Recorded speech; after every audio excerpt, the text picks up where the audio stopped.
Many people try print on demand, but not a lot of them actually succeed with their print on demand stores.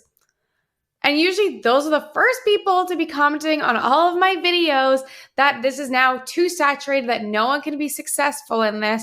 But I truly believe that there is just one thing separating a successful store owner and a failing store owner. And I want to share that with you today so that you can be part of that group that actually does make it with print on demand. The number one thing that separates a failing store and a successful store is patience. And I know you might hear that word and think, oh, that was very expected and that is very easy and applied to everything. But I truly want to explain to you why it makes such a big difference, especially in the print on demand world. I want to share this graph that I found in a book I'm reading. It's actually from The Power of Habit. So this chart does have more to do with habit. At least that's the context they're speaking about it. But when I was reading this, I was like, this is so applicable to even print on demand or even just building a business in general. You expect a linear growth, so that's what you think should happen, but really the beginning is actually very slow and very hard. But in the end, you start seeing exponential growth, which way surpasses what you would have had with a linear growth anyway.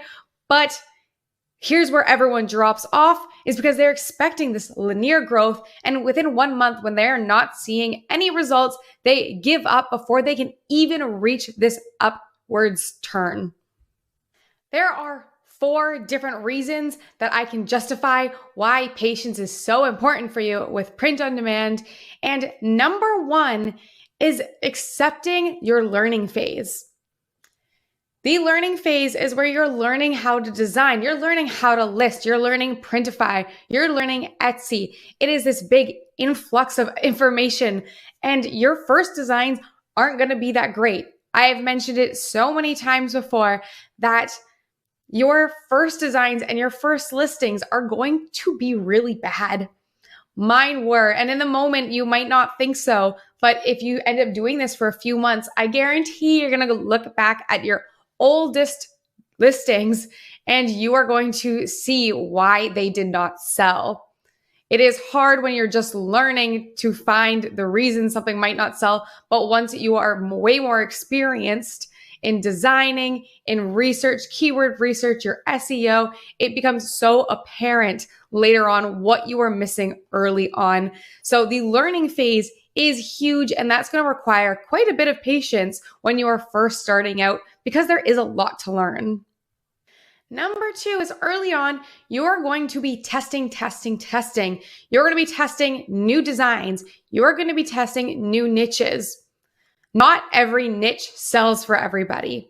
What I like to do is test a whole bunch of different niches, and I try to get tons of different listings within each niche before deciding if something is working or not. Some will never sell for you. Some will do great for you, but you'll never know until you start testing different niches. And once you find one that works, then you keep designing within that niche and you keep designing similar products because you already know that you're being found with those keywords and that people are liking your designs within that niche. So it might take some time to find those niches for you.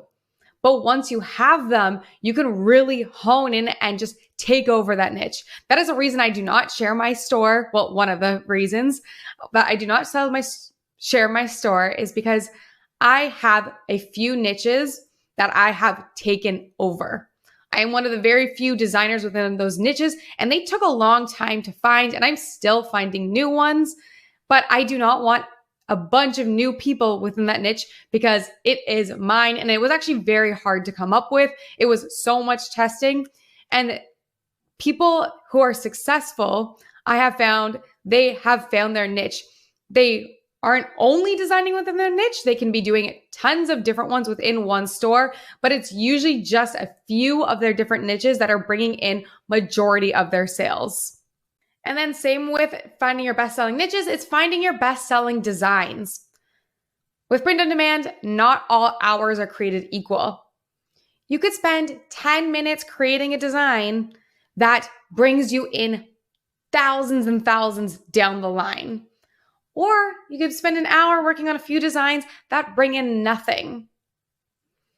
It's about putting more out there so that you have the chance of finding your best sellers.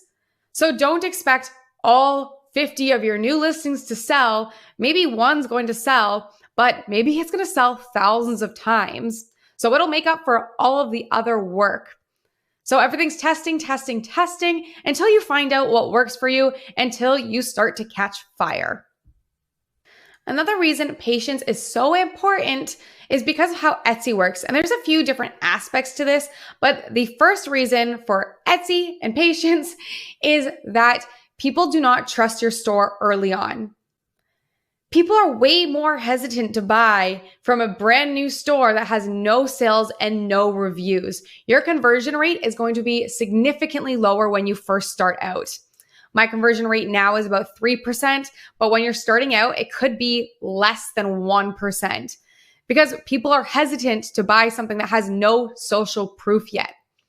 So that's why it is important to ask your friends and family to be some of your first reviewers and from some of your first purchasers, so you can kind of bypass some of this initial hesitancy that people might have towards your store.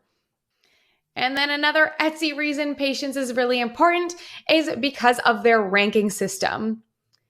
When you are first putting out your product, you do get a little bit of a boost in the search early on, but after a day, probably after a few hours, you stop getting that boost. And then you are just placed in their ranking. Because you are a new listing and probably a new store, you're not going to be ranking on page 1. If you are in a very saturated market, you might be on page 100.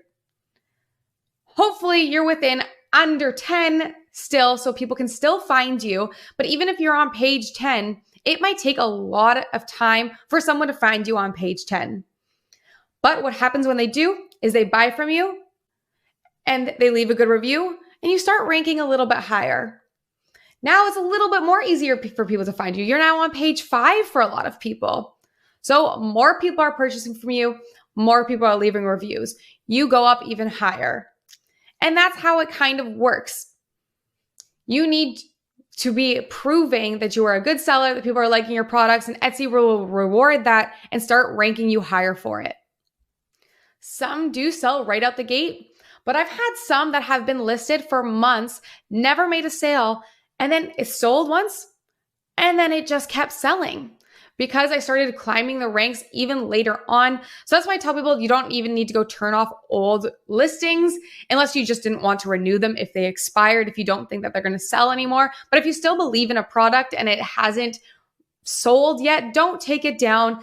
Give it some time to be found. Then after a few days of doing this, a few weeks of doing this, a few months of doing this, you are going to get faster and faster and faster. Not only better, like we discussed before, but faster. People are so surprised when I tell them how fast I can get up a new listing. I can write my titles, my tags, and my description extremely fast now because it is pretty much second nature, because I have done hundreds, probably in the thousands now, of different listings. And so early on, when people are telling me it's taking them an hour to do their listing and they don't see how this is sustainable, it's because it's their first listing. You do it, you get used to it, almost muscle memory, and you can just fly by your listings and get tons up more per week than you did when you initially started. So after a few months, you've figured out what niches work for you. You've got a lot better at designing. People are starting to trust your store and you are ranking higher, and you're getting faster at getting up new products. This all results in this exponential growth that I had shown you earlier. Ask yourself, you went to school for 4 years at least so you can start making an income. Why would you give up in 2 weeks of starting your own business, which has a way better payoff than a 9 to 5, which you spent years in school to get? Apply that same type of motivation and patience with your own business. And remember, when I'm talking about patience, I'm not saying put up 5 listings and wait a month. Don't wait. By patience, I also mean consistency. I mean them as like synonyms, patience and consistency. You need patience to keep doing this and keep putting up these products because again, you're not going to get better if you're not doing it. So make sure that you are being patient and consistent with your store. And I can guarantee that eventually you are going to get there. I also like to let people know for some reference that it took me 5 weeks for my first sale. And that was at 70 listings in. And then I didn't get more for quite a little bit. I was starting to be consistent after that first sale because I was feeling really hyped up. But for a few months, I was still making under $100. Then for a few months, I was around $200 to $300 profit.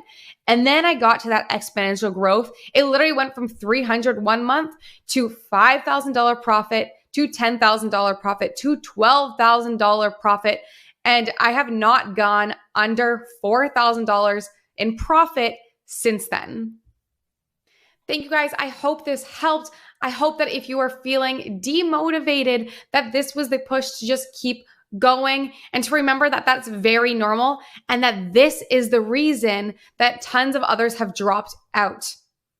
This is actually good for you if you can be one of the very few that push on when people are giving up. Because otherwise, if everyone was being successful, then this market would have just blown up forever ago. There is a reason that not everybody is doing this, and you have to be the one outlier, and I believe that you can be. Thank you guys, and if you haven't yet, please give me a subscribe. I would appreciate it so much. Thanks.